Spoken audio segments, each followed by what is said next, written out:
We all have a story to tell. What can you learn from other people's life experiences, both winning and learning? See, in sports, you win and you lose when the scoreboard hits 0. But in life, the clock is always ticking. So you might as well learn. Winning and learning, never losing. There's a recipe for success, and there's a recipe for repeating. But when you start hating that situation or that circumstance, that's when it's going to drive you to change out of it. And through that negative experience, like you said, you're going to draw a positive, and you're going to be able to move forward. And hopefully when you get to that point where you're out of that and you hit another situation, like Jen was saying, you can connect those dots and say, okay, I've been through something probably far worse than this and I made it through. Let me use that to motivate me and drive me through this other situation. We'll be able to contribute.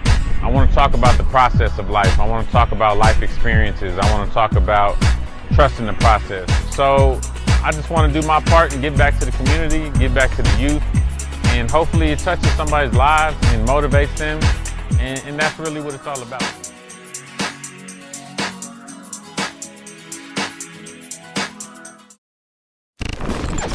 What's up, guys? It's Coach here, the real estate coach, Marc Mendez. I'm here with my 2 assistant coaches again. Chalk Talk, the open playbook of life. Assistant coach Robert Bailey here. Assistant coach Jennifer Serda. Is it cold outside or? It is cold. It's like 50 degrees right now. 50 degrees, huh? What is this, snowy? You got a hoodie on too. What are you I'm just shouting out my guy, Bear Clothing, Corey Steamer, who will be one of our future guests. So how y'all doing today? Good, man, good. Good. What's been going on? Not too much, just going through the grind. Going through the process? Through the process, the grind. What's up with you, Coach Serda? That's it. Process, man. The process. Every day. Are you got any competitions you getting back into? October October time frame. Yeah. So you're gonna be real grumpy training me in the gym at that time, Yeah. huh? No carbs. She gets no carbs. She gets no nice. That's what it is. No nice. So hey guys, we appreciate y'all coming back and tuning in to the Chalk Talk. This week's episode 2, we're going to talk about adversity and mindset. Last week we talked about the process, and I think these are 2 foundational topics in order to keep going with what we're trying to do. Again, we're really just trying to share life experiences, our own life experiences, and then having guests to share theirs and, you know, what adversities, processes, things that they went through during life.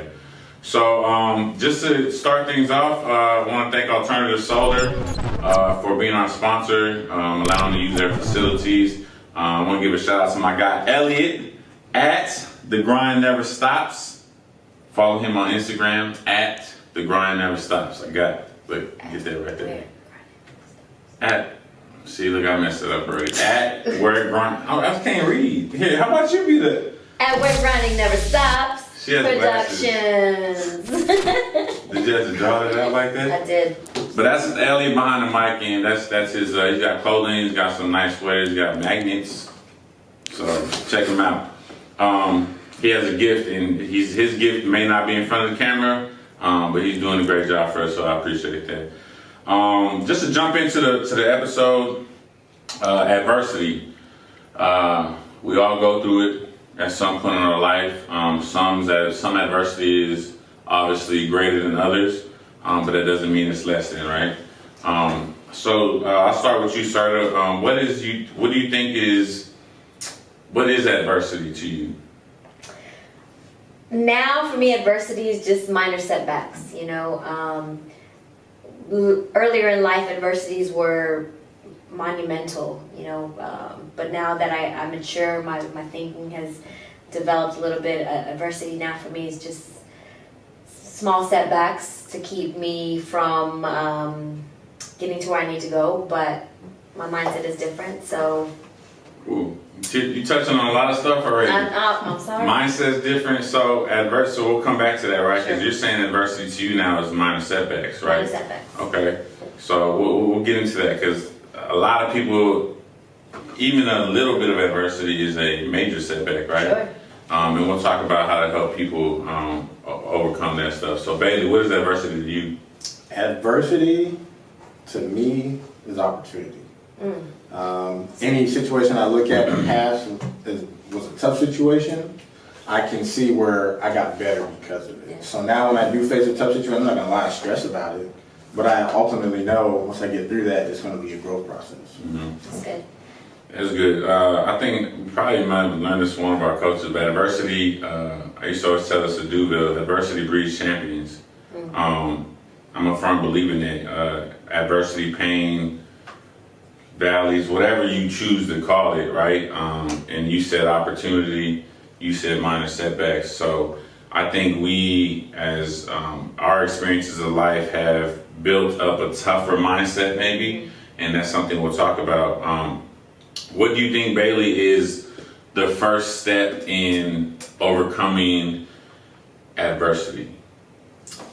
Oh man, I mean, I think that's tough to say. A lot of adversity situations, it's kind of just you have to go through it. I mean, there's not going to be a specific situation for everybody in every phase or season of their life. They just come as they come. So the key is once you hit that point, just to keep moving forward. And like I just said, you're going to get stronger from that situation. You'll be able to reflect back whenever you hit another tough spot and realize, okay, I went through that. This is what I did. This is how I navigated through it. Let me push through this and let's just continue to move forward. Okay. So do you think there should be a certain, or do you think there is a certain amount of time? So we hit the adversity, we hit the wall, we hit the obstacle. Should there be a time to sulk? Should there be a time for a little, I don't want to say self-pity, but like kind of be in your feelings, so to speak? I think it depends. To use the young people's terms, in your feelings? I think it depends on what the adversity is, you know? So if we're talking about adversity being something as far as I lock my keys in my car versus an adversity of a death in the family or loss of a loved one, you know, they're both adversities, two different realms. You know, so am I going to cry about my keys being locked? I might say a few choice words, but I'm not going to cry about it. No more choice words. No more choice words. You know, so I think it depends on the situation. I tell people this all the time, have some grace with yourself. Allow yourself that grieving process if it is. But at some point, you got to wipe your tears, you got to keep going, you know, and change the mindset. Like Bailey says, look at it as an opportunity, see the silver lining in it, and keep pushing through. Do you think locking your keys in the car is adversity? For that particular moment, it is adversity. It's going to set you back. It's going to set me back. So is that, okay, so let me ask this question then. Adversity, most of the time, obviously I don't ever try to speak in absolutes. Adversity to me is sometimes mostly things that may be out of your control, so to speak. Like locking my keys out of the car, running out of gas.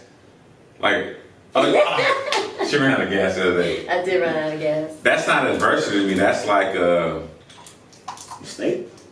Yeah, like it's like a human error type of thing. I mean, not that adversity, it's others' adversity. And maybe you can talk about that perspective on adversity. We talked about, I think adversity is stressing over things that you can't control, right? So in that aspect, I think you have control over locking your keys, running out of gas, running late for work, running late to the show. You know what I mean? So, do you think? I mean, obviously they're not the same, but do you consider things that you have more control over as being true adversity? I look at them as yes, because they're stopping me and hindering me from doing things that I need to be doing. Okay. So whether it's a small thing, a big thing, you know. Okay, baby, what would you say? So, hold on, what was the question? Because it took me a long time to... Excuse me, sir, I'm working on it. But do you think adversities, things that you can't control, are more self-inflicted adversities or setbacks? Do you consider those? Do you stress over those? Do you look at it as a way to grow? I mean, obviously, I think you can grow, right? From locking your keys in the car, you don't want to lock your keys in the car again, right? I mean, if the question is, do I think both are adversity? Yes. Okay. But when it comes to things that are self-inflicted, I won't lie, I'm my biggest critic myself, so I'll beat myself over something that I know I should have been doing that, or I could have done this differently. I knew whatever that is. So that's, to me, that's more overcomable. That's a quick teaching moment. Okay, don't do this or do that. Leave earlier, whatever the case is. When it's stuff that's out of your control, and that's a little tougher to wade through. I think it's just the uncertainty of the outcome from that adversity that really eats at you. You just become anxious about it. Like, how is this going to turn out? Because you can't control how someone else is going to react to whatever action that you've taken or not taken. So that it really can, it can pile up against you, but you just got to go through it. I mean, that's the only, it's still adversity, but there are different degrees of adversity, for sure. One, you, like you said, you have control over, you probably a quick fix, so to speak. The other one, man, you're just not going to know. It's just an experience thing. You talked about kind of anxiety and work in that thing, right? So do you, how do you cope with things that maybe give you anxiety or stress you out, so to speak? Well, recently, man, I work in a tough industry. A lot of hours, dealing with a lot of things that are outside of my control, as much as I try to control them. One thing that I've started doing more for sure is trying to meditate. I found that I was waking up a lot in the middle of the night, and at those points, instead of, what would happen is I'd wake up, start thinking about everything I couldn't control the next morning, how much sleep I was going to get before I had to get up again. And I just really started praying, man. To be honest, I would just pray for calming, just patience more than anything, just to take that off of me, because it's not anything I can control. It's out of my control. Whether you're a believer or not, it soothes me, like, for sure. And it may not be the fix for everybody, but the meditation, I mean, anybody can do that. Just trying to clear your mind, just push that negative out and realizing, you know what, however it turns out, that's how it was supposed to be, and there's nothing you can do about it. You've already taken the action that you've taken or not taken, and the cards are going to fall the way they will, and you're gonna come out of it for sure. Peace be still, right? Yeah. Peace be still. So, Serda, how do you deal with things that make you anxious or stressful? Normally, I'm a very high-strung person. So within the last year, something that I've been telling myself is, if it's not, and I'm sure we've all heard it, if it's not going to matter in 5 years, don't stress about it more than 5 minutes. And so taking on that mentality, taking on that mindset, when I feel myself getting worked up or anxious about something, that I'm like, in the grand scheme of life, is this really that important? Is this really enough to cause my peace right here, right now? And 99% of the time, it's not, you know? And so it's like, let it go. Let it go. Why get worked up? Why have that energy? Because when you have that energy, I found I have that energy, my kids felt it. My family felt it. You know, and they didn't ask for it, right. You know? So for me, that's been one of the things that I've really, within the last year, just adopted, is to, you know what? If it's not going to matter in 5 years, let it go. An analogy that I use sometimes when I deal with situations is this my middle school girlfriend again? When I was so broke up when she dumped me on the phone, and 2 weeks later it was like, do I even remember this person? Yeah. Like, What's your name? what was I stressing about? Like, I don't relate. I didn't have a middle school girlfriend, so I don't understand. Okay. But Well, I definitely like the analogy. Like, you forget about it, right? Like, in the moment, Yeah. in the moment is pain. In the moment it is, You're like you correct. said, stress, anxiety. And like you said, like, that's a great thing. If it ain't gonna matter in 5 years, shoot. And if it don't matter in 5-10 minutes, right? Like, Yeah. I mean, think about Let it that. go. I've seen like I don't know where I've said it a lot. I should probably check the stat on it, but 80% of the things that we worry about never come to fruition. That's true. Hypothetical. A lot of times we play out hypothetical situations in our mind In our own and mind. stress about things that don't even come into fruition. We stress about that. Yeah, no, that's But exactly. what? There's only two things guaranteed, right? Death and taxes. So everything else you should probably not stress. That's true. So. And taxes? What you mean taxes? Oh, hey, she's telling on herself. Hey, IRS, you better check. I'm She's just a kidding. 1099 now. Look I at her. haven't said nothing. She's a 1099 now. Look at this. Hey, you always 110 meal preps this week. 110 meal prep. They watching. I'm telling you, you better watch out. Man. So yeah, I believe anxiety is stressing over things that you can't control. And we talk about in today's society, mental health is a big thing. And I kind of get, I have people that I know close to that deal with anxiety, and I try to teach them that I think your mindset can overcome all those things. Because again, anxiety is your mind is worrying about something that has not happened, right? So if you can train your mind to not worry about those things that haven't happened, start training it to worry about or focus on the good things that have happened, right? If we can try to put that out to society, to young, older people, then I think we live in a more healthier society, I think. So that's some of the things that I think we're missing.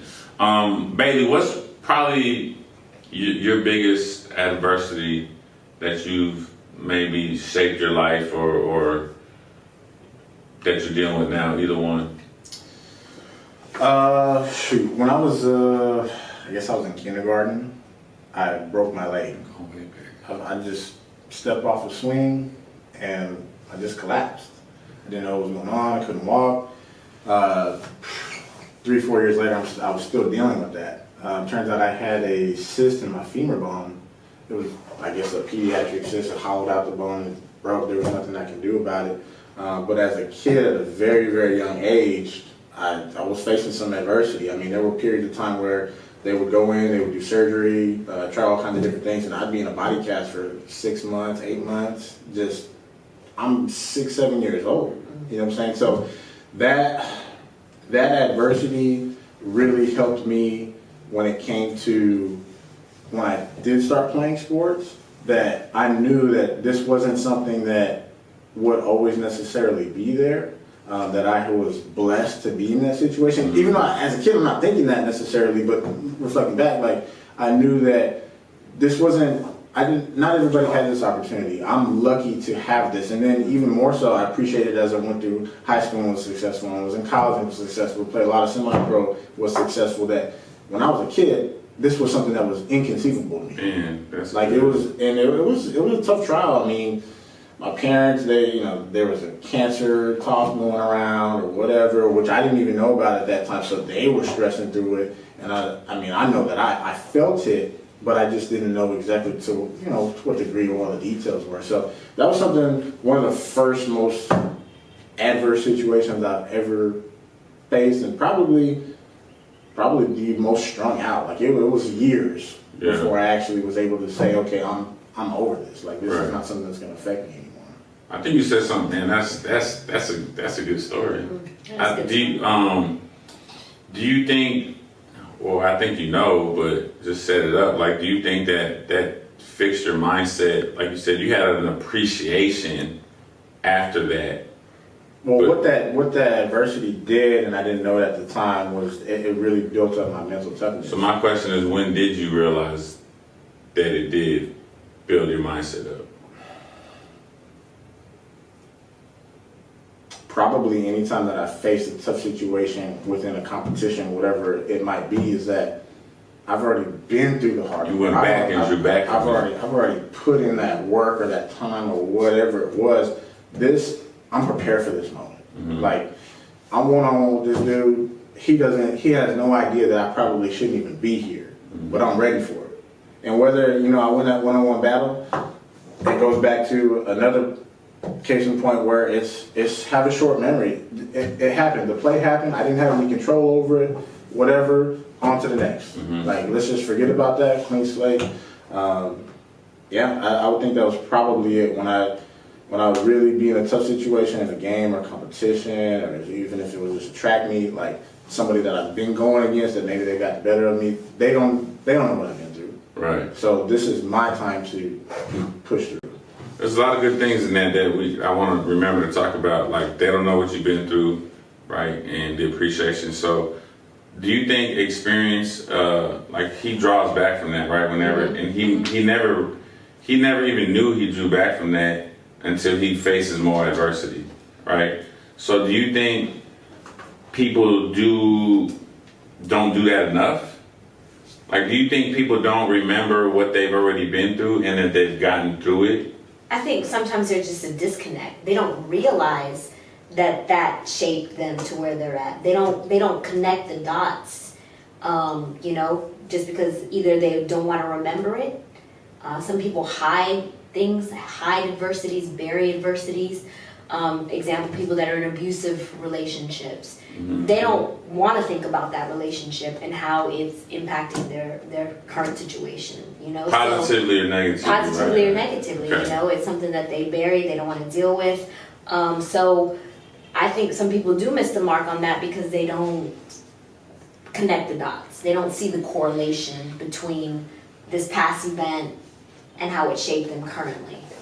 Yeah, and I think what I was trying to draw from that too, or what I drew from there is like, if people can draw more of the positive, right? So obviously the negative, it's like, you have to, so say someone's in an abusive relationship, mm-hmm. they should be trying to draw from trying to get out of it because it's not a good experience and it's not putting them in a good mental state, right? Mm-hmm. Versus you drew positively from the negative experience. And so that gets me to kind of like perspective, right? Like what you do with your adversity and your pain is ultimately your choice. And the more you can draw the positive from the adversity, go through it, let it hurt. Pain is good, I can't walk today because of you yesterday, leg day. So I don't appreciate that. It's disrespectful. But if we can draw from our pain and get better, and we can teach the mindset of getting stronger from your pain versus letting that break you, I think we could, people can be better from it. What do you think? I agree. There's a Dr. Miles Monroe, he said something along the lines of, don't quote me, you will never change what you don't hate. So if you are content with a situation that you're unhappy with, you're probably just going to keep going with it. Unhappiness isn't going to change anything. But when you start hating that situation or that circumstance, that's when it's going to drive you to change out of it. And through that negative experience, like you said, you're going to draw a positive and you're going to be able to move forward. And hopefully when you get to that point where you're out of that and you hit another situation, like Jen was saying, you can connect those dots and say, okay, I've been through something probably far worse than this and I made it through. Let me use that to motivate me and drive me through this other situation. Yeah, I posted on my Facebook the other day, it was that, allow your pain to drive you, to fuel you. Mm-hmm. That most people let it break them, and I've told this story before, the person sleeping underneath a bridge, Eric Thomas, who was homeless, living in abandoned buildings, like he finally got tired of like, this is not what I'm supposed to, this is not where I should be. Yeah. And that whole story. So why do you think there's a disconnect? What do you think people can do to connect those dots better? First, face their pain. I think people are afraid to. You don't want to keep picking at a scab because it hurts, but sometimes it's necessary, to kind of get it out of the way. So facing your pain, knowing what it is, first of all, and then getting the takeaways from it. So yes, for example, I was in an abusive relationship, physically, mentally, and I remember at 21 years old saying, I'm either going to be dead or I'm going to be in jail. Because that's where, that's... You're going J-Lo. Yeah, you know what I mean? That's how I felt. Like, either I'm going to be dead because I'm going to be in jail. And so, I could have let that break me. I could have stayed in that situation. I could have, and while I don't talk about it, it's there. I know that. I heard that. Yeah, I made it out of a situation. And like Bailey said, we got to get to a point where we hate something, and it was to that point where I hated the situation. I hated myself. So something had to give, you know what I mean? So being able to face those adversities, deal with that pain, and take that energy into something positive, you know, and using it. If I made it through that, I can make it through this. If I made it through that, I can make it through this. Yeah, and if we can adapt that, I think it starts also. We talked about self-reflection. Yeah. You have to self-reflect on is like, am I causing this? Is it an outside spirit cause? So you know, for an abusive relationship, it was a two-way street. I'm assuming, or at least it was one-sided, and you know, but a lot of people are causing their own pain. Yeah. You know, self-inflicted. And they accept it, and they also don't have people around them telling them to do better, be better. And Well, you have more said potential. they accept it, but I would argue that maybe they're not accepting it. What role do they play in their pain? You know what I'm saying? A lot of people they'll blame all those external forces versus taking a look inside, like, what am I doing? Why do I always find myself in this situation or at this combative, you know, conversation with somebody all the time? Not realizing it's not everybody else. It's probably something within me. It may not even be something. It might just be taking 5 seconds to rethink the way you say something to somebody or approach a situation. Like it's crazy how simple it just might be for some people. Yeah. You said something last. You're self-made, right? Like you. Thank you for wearing the same hoodie again. Appreciate I it. just gotta keep it branding on. But no, you said that. You're self-made, your choices, you know, like whether that's good or bad, and the self-reflection part of that is key to that. So you're saying that people may not. I always tell people, like, I've seen people in bad relationships or bad habits, or you know whatever. They go from job to job to job, and it's like, oh, they hated me, you know, as an athlete. It's like, man, I've seen you go to 3 different schools and you don't play because the coach hates you everywhere. Well, what's the common denominator? When you start moving around and you start, if you're in different relationships or not in the relationships because of something, you know, you have to, there's a self-reflection and there's a common denominator, and it's yourself. And you have to be able to be honest enough with yourself to look yourself in the mirror and say, like, I'm here because of the choices I made, or the lack of choices I made. That's right. You know, and that's a big thing. So really quickly, how do we, again, this episode is about adversity and mindset. So what is the, how did you, Jen, strengthen your mindset? It came from self-love, you know, and then telling myself I wasn't the victim. You know, I think sometimes for myself, being the victim was an easy way for me to cope with things. But when I really took the internal look, I'm not the victim. I will not be the victim. That kind of helped me with the process. Do you think people play victim too much? I think that, and I don't want to say they play victim too much, but I feel like that's an easy out. Okay. Because of what society, you know, I mean, we're in a day of age now where, you know, growing up, I didn't know what anxiety was or depression was, and nowadays you hear 5-year-olds, 6-year-olds, 7-year-olds talking about, I need my meds, I need my, right. You know, As a and I'm teacher. like, I just felt like I had extra energy, I need to go play outside, you know, so I feel like we're given too many scapegoats. I was signed papers as a teacher. Hey, they have ADHD. Don't get me started on that topic, because I think you're 100% right. Like we're a medicated society, right? Like that's instead of self-medicate, like healthy. Self-love instead of internal, instead of meditation, holistic approaches. You know, it's now just become it's easy to play the victim because people allow you that out. You know, It's okay. Here's some meds. You're the victim. Absolutely. It'll be all right. You know. What kind of meds you take? I don't take nothing. Take the natural high. Coffee. Coffee, yes.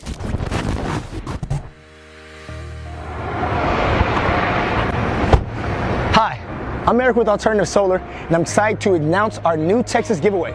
So here's how it works. For the next 100 homeowners who join our solar family in the next 2 months and bring one referral with them that joins, will be entered into our raffle. Now what's the giveaway? A brand new Tesla. Yes, I said that correct. A brand new Tesla. I'm sure you're wondering, well, what's the catch? Well, the catch is we have to guarantee you and your referral long-term savings. And to show you how confident we are that we can, as well as make the deal worth it, we are willing to pay you $100 for getting a quote if we can't save you money.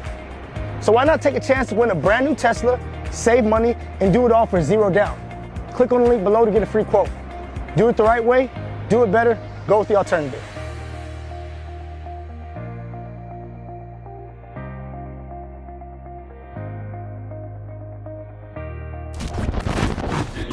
You were talking about self-love, and why is that important for people?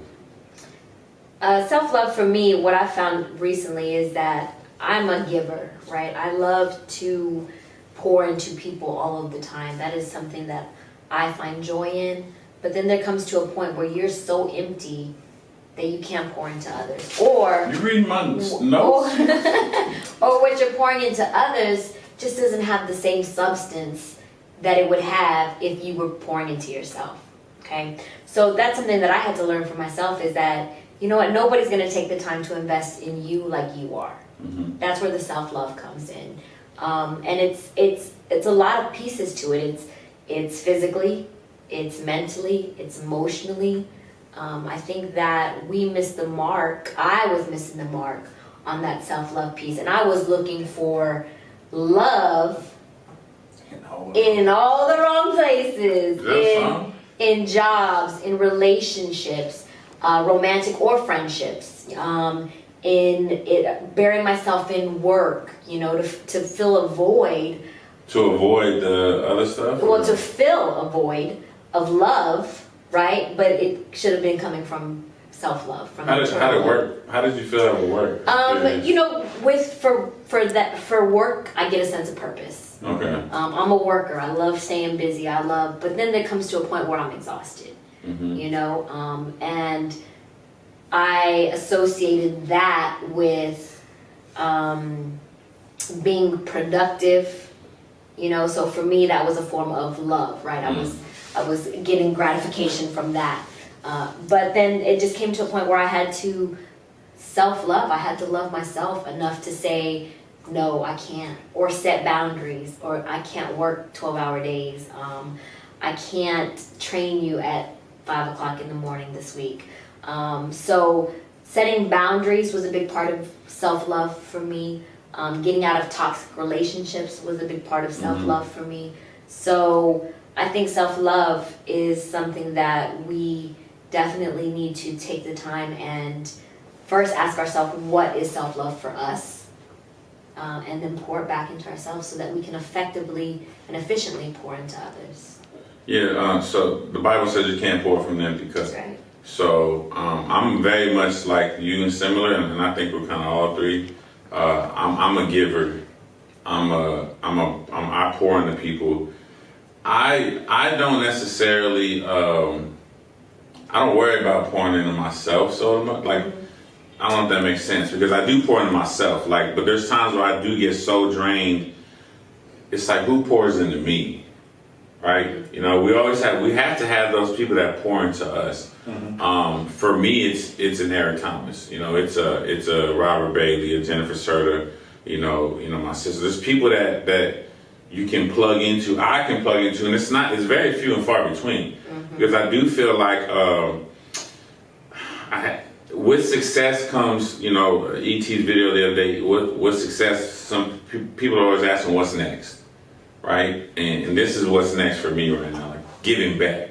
And I didn't ever want to give back because I was like, I'm not even all the way full, because I'm always pouring into people, always, right? And so there's times where I literally I need to sleep. You know me, I don't sleep. I'm up all the time thinking. And so, you know, people think I got it all together. And that's one of my biggest reservations in starting something like this was I don't feel like I'm a 10. You know, but what I started to realize from Eric Thomas was like, you don't have to be a 10 to pour into a 2. Or, you know, you could be a 4 and pouring into a 2. And you're impacting their life And what's crazy is it literally takes less out of you. Yeah. You know, like it's like me, you know, probably if you're a 10 pouring into a 9, that 9 is probably already up there. So they're going to need more from you, if that makes sense. So being able to do this, I really just want to help impact some people that maybe don't know where to get started, don't know how to trust the process, don't have self-love, you know, suffer with anxiety, not enough mental toughness. So that's why we're doing this. But in myself, what you said, I didn't have enough self-love, and this is what I struggle with, confidence. Believe it or not, people think I'm like this super confident person, and I'm like, you know, you've seen, you know me for a long time, and I'm not. There's certain areas in our life that we're confident in. You know, if you want to talk football, you want to talk real estate, I'm super confident in those things. You want to talk about relationships? Hey, I can tell you how to treat a lady, but I can't tell you how to be in a relationship because I'm not very good at that. Like I haven't been in them enough. Like I always tell people don't do what they're not good at. Nobody wants to do things. If I played soccer at 6'5", 320 pounds in high school, I probably wouldn't be very good, right? So I'd probably either be cut or not play, right? Or I was good at football because that's what matched me. If you're not good at something, if you're bad at a relationship, if you're bad at working out, you don't know where to start, you're bad at starting a business because you maybe not be the most you're not going to do it, right? But you can learn this stuff. You can strengthen your mindset to really get you to do those things better. Does that make sense? What do you think about that? No, I agree. We talked about on the last episode how just me personally just getting started in your process. So if it's something that you're not good at, or maybe you're anxious about getting into, is it aligned with your goal? Because if it is, then you just need to move on that, regardless of where you start or whatever circumstance you might be in at that particular time. It's really, it just comes down to just starting. You know, if you have a gift but you don't know how to necessarily express it, the only thing you can do is really just like I said, you just have to go. I like to watch a ton of YouTube videos on artists. Like, I love watching how these guys will start with looks like Scrabble on a paper, and then it comes out, you know, something like this, like a huge piece of art. And I embrace that because I can see their process, and I think artists are very transparent with that. They'll show you from the very beginning a blank slate to their finished product, and they'll tell you along the way, you know what, I don't really like this, I'm going to shade a little bit more here, I'm going to put another line here, I'm going to erase this part and line it up. It really helps me when I'm going through something or I'm trying to build toward a goal. When we talked about in the first episode as well, just being fluid. Like, it's not a static situation. It doesn't have to be. When I used to start drawing, I would just draw the hardest lines possible. Like, this is where this piece is going to be, this is where I'm going to lay this shadow, this is where the eye is going to be, whatever the case may be. And when I watch these artists draw, it's ever flowing. What they started with is nowhere near what the end product is, and it's like night and day. And it helps you realize, you know what, when you're in these tough situations and you think this is a hard and fast rule or concept, it's not. You can deviate from that. That was a form of adversity, but it's something that you can easily redirect and get back on your path. Man, that's some good stuff. I wrote down blank slate artist because, I mean, isn't our whole life technically a blank slate? And then at what point can we not throw that canvas out and start a new one, right? Everybody has that opportunity. You know, grace and mercy you're given every single day of your life. You know, you have an opportunity on a blank canvas, however many seconds in a day there is. I probably should memorize that, but however many seconds in a day, there's a canvas and a blank slate that you have. And then what you also said was, when you draw the hard lines first, right? What I heard from that, what I thought was like, dang, like people, when you pull out that blank canvas and you know what you want to draw, say it's a job, a career, a goal in the gym, whatever it is, you automatically start looking at what's hard about it. You automatically start looking at the most difficult part of the job instead of, I mean, shoot, and don't most artists sign their name? What if you sign your name first, right? Like, I don't know, like maybe do the easiest part first because now you started. And then maybe, man, that look kind of good. Now I can move on to the next part, right? And so what would you say, Jen, that you can help people, encourage people? Because you obviously have a strong mindset. I've seen you transform your body, and then I've seen you like literally dedicated no carbs for how many weeks is it? I don't know, 4 or 5, not too long. She said 4 or 5 weeks is not too long without carbs. Okay. Some people go 16. 12. Okay, well then maybe you need to strengthen your mindset, Jen. I ain't going a day without carbs. So, but what can you like talk about that process for you on? Man, I know it had to be hard, right? At some point, especially when you started, and I'm sure at some point it gets easier, and that's a whole nother lesson in itself, right? Like if you start and you keep doing, what did you do when you were like, I want carb, I want something? How did you keep your mindset that strong? Well, the first reason I did a competition wasn't for the physical; it was for the mental. It was to. I knew physically I could get my body to where it needed to be. It was the mental challenge that I wanted to take on, because you have to mentally be strong. I mean, there were situations where I was going to events with food prep, going to lunch with friends with meal preps. So that's why I did it, for the mental challenge. And then it just comes to a point where I had to make that decision more times than not throughout the day.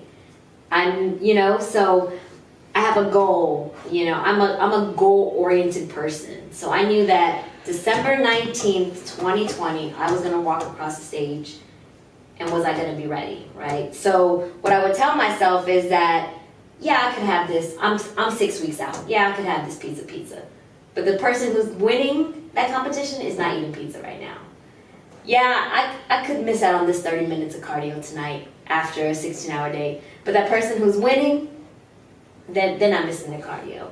You know what I mean? So no, I know what you mean, but that's not an average mindset. It isn't. It isn't an average mindset, but it's just a matter of how bad you want something.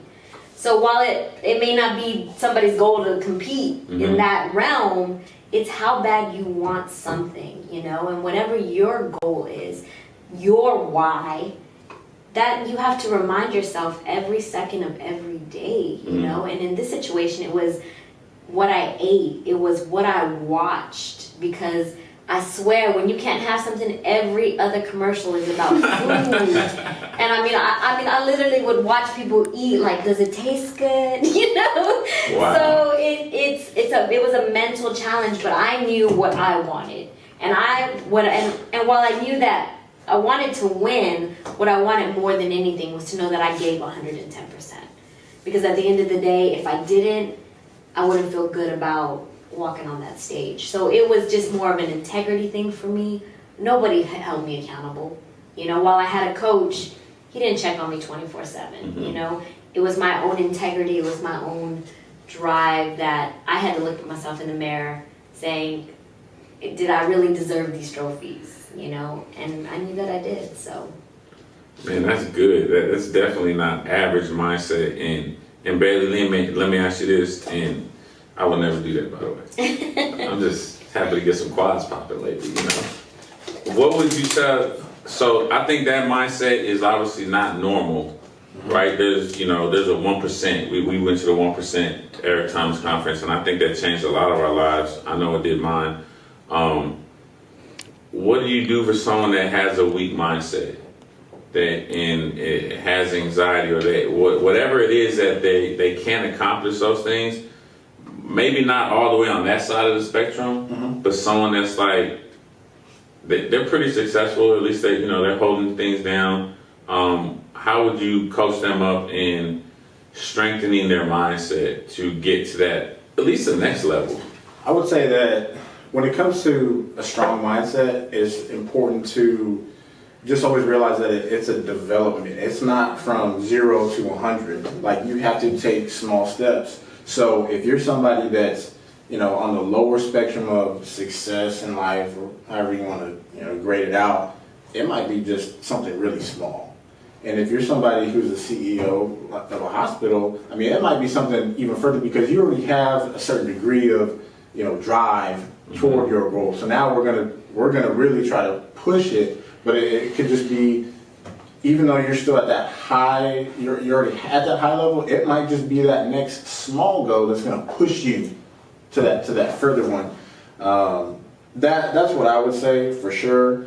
When it comes down to having a strong mental state, it's just like I said, it's about development. You can't go from 0 to 100, and you just have to.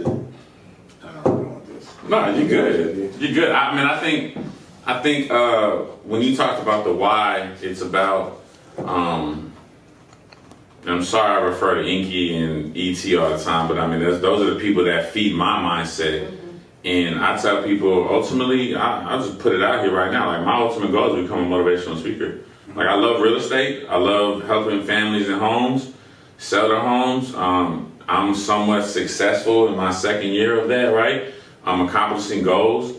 And people, like, around me in the business are like, man, how do you do it? I don't even see you sleep. It's like, it's a mindset, man. Like, it's a mindset. Somebody's feeding my mindset, and it's not the dude that is sleeping 12 hours a day, and you have to be careful, like you said, what you're watching, what you're feeding your mind. Mm-hmm. It's so, I mean, that's a whole deep conversation and stuff. What you watch and what you feed, what is spoken into your life, like, you got to be careful on who speaks stuff into your life.